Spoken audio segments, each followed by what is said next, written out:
Welcome back, everyone, to the channel. I am Zach, your host here on the Yo Bro Nation YouTube channel. And yeah, welcome back to the channel for another movie review as we continue our march to Halloween, where every single bit of content on the channel this month is spooky, Halloween, scary related. I don't know how to put it. I have no quibby remarks. It is what it is. I don't know. But, so I'm going to review a guilty pleasure movie today. Happy Wednesday, by the way, everybody.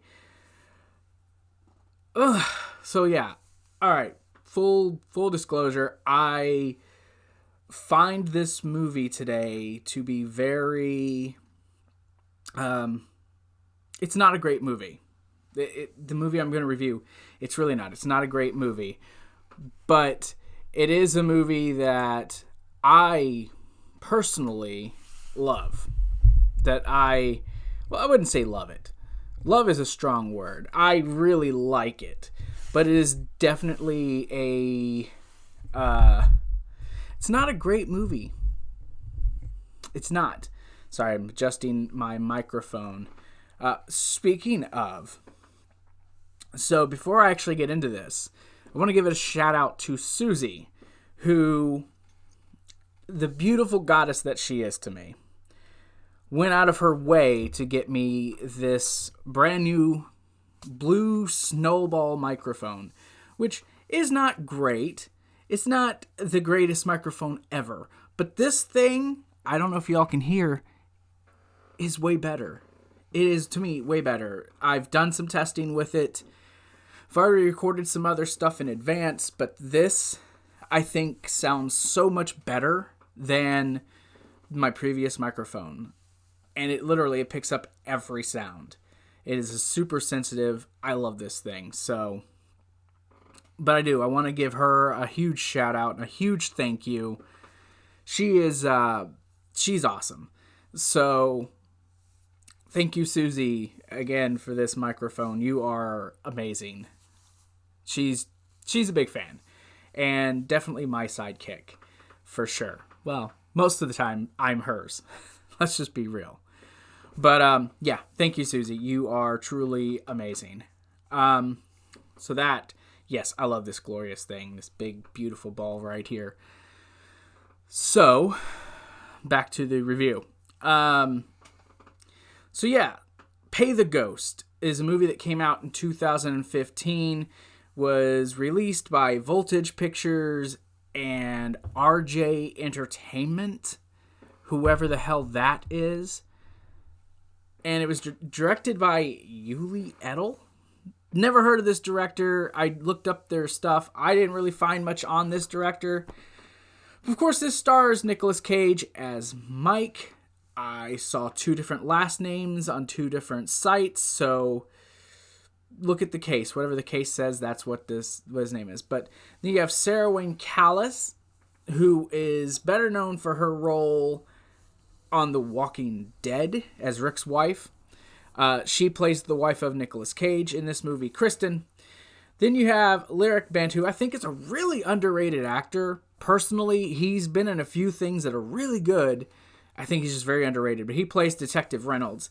And then Jack Fulton, who plays young Charlie, who is the child who's abducted. But the whole movie, the whole premise, and I won't give you any spoilers.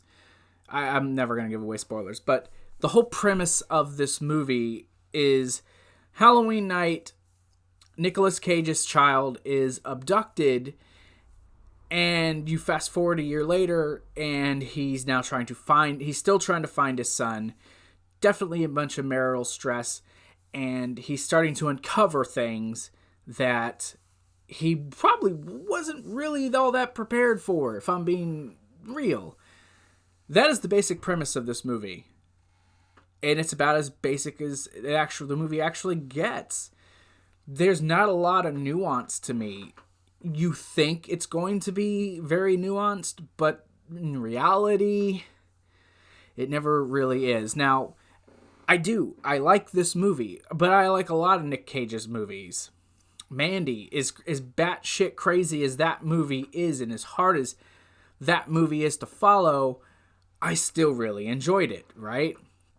And it's kind of like this movie's not batshit crazy, and it does have some really good moments, but damn, there's a lot of decisions made in this movie that are just a lot too many jump scares. They try way too many jump scares, and some that are just mind-bendingly, like, just annoying. Like, the most annoying decisions that could have been made. So, like I said, Mike is a professor at a university, and maybe he said the name, maybe he didn't. I don't know. But he just, I believe they're in New York. But he just got his tenure, so he's working a lot, and he comes home late the day he's tenured. So he decides to take his son Charlie to this little festival thing just up the road from them, even though it's like way past the kid's bedtime, and it's like, just give me an hour, or excuse me, just give me an hour. Never mind, I'm not even going to try to do that.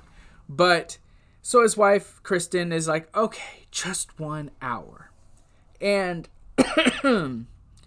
so they're going around, and even prior to this, little Charlie is seeing things, right? He's seeing certain things that you as the audience are seeing, but no one else is picking up. He's seeing a woman. He's seeing crows following him around. Crows are like a theme in this movie.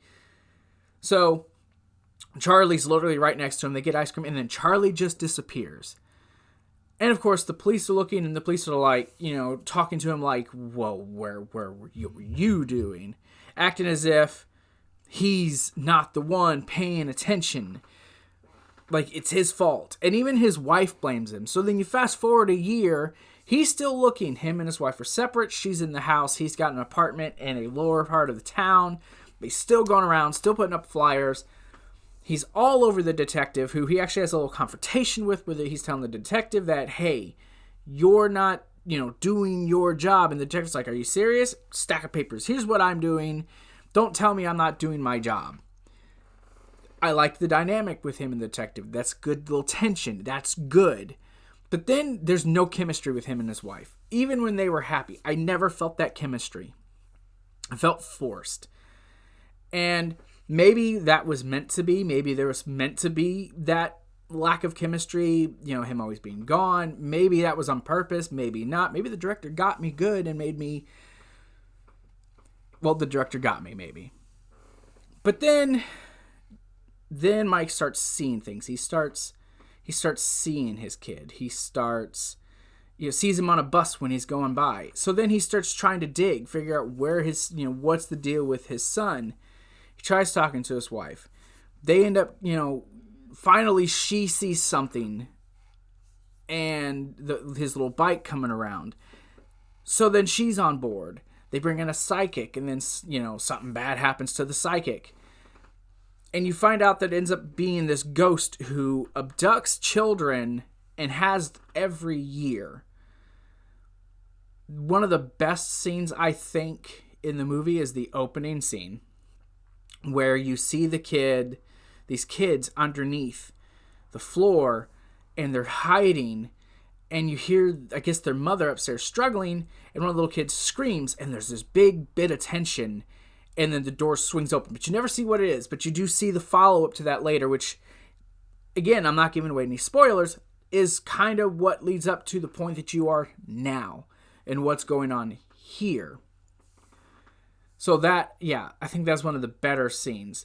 You meet this blind man who's kind of helping Mike out, giving him tidbits of information. Every year on Halloween, you just hear these screams, and all the homeless people cover up the trash cans. That's a good scene where he just says something, and all of them, just like all the homeless people, they know what's going on. There's even a scene where they go and talk to this other guy whose child was abducted. That was a good scene. The way he's describing it, you can see the emotion in his face when he starts talking about his daughter, but then he never sees her again. He was having similar situations to Mike. That's all was very good. But that's, to me, the best parts of the movie. The ending is kind of convoluted and kind of abrupt. I don't know. The CG wasn't that great in this movie. I think they could have done better with the CG with the ghost who was abducting the children. It was okay. Like I said, though, personally, I enjoyed it, but from a critique, from a standpoint of actually being a reviewer now, I get why people wouldn't like this movie. It is kind of all over the place at times. And you have like a possible tease of a romantic interest that never goes anywhere. Mike being obsessed. You have his wife who at first, when she's first upset, you get it because it just happened. But even a year later, she acts like everything's his fault when you know in reality it wasn't. And I get it from a character standpoint, but she's just I get why she feels that way, but she's just too much at times, I guess is basically what I'm saying. She's just too much at points. But overall, the movie's okay. It's not the worst movie in the world, but everyone I've ever watched this movie with have been kind of like, meh. So I get it. But that's basically, without giving anything away, that is basically this movie in a gigantic nutshell. There's nothing more to talk about when it comes to this movie. Honestly, I'd say go watch it yourself. Go watch it yourself. Judge it for yourself. Don't go off of what I say. Don't go off of what you see on IMDb or Rotten Tomatoes. Go watch the movie yourself. You judge it.